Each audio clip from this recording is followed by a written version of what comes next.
درود شریف، جی ہاں ناظرین، نبی پاک علیہ الصلوۃ والسلام پر کثرت سے درود پڑھنا، درود پڑھتے رہنا، یہ بھی نبی پاک کا حق ہے امت پر۔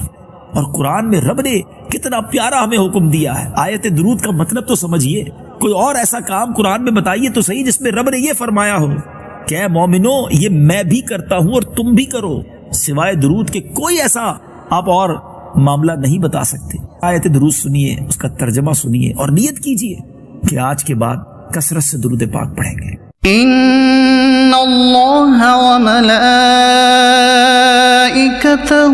یصلون علی النبی یا ایہا الذین آمنوا صلوا علیہ وسلموا تسلیما۔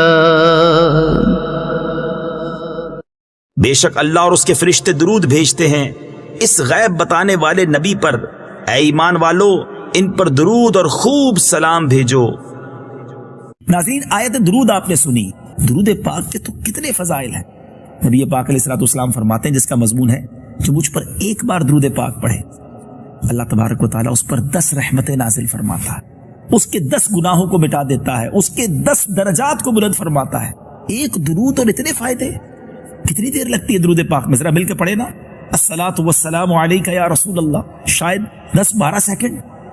دنیا میں کیا کر سکتے ہیں ہم 10-12 سیکنڈ میں؟ مگر درود پڑھ کے اللہ کی رحمتیں آپ پر برسنا شروع ہو سکتی ہیں۔ آپ کی بیماریاں، قرض داریاں، پریشانیاں، what ever problems you have, درود پڑھ کے تو دیکھیں، کثرت سے پڑھیں، پھر دیکھیں کیسے رحمتوں کا نزول ہوتا ہے۔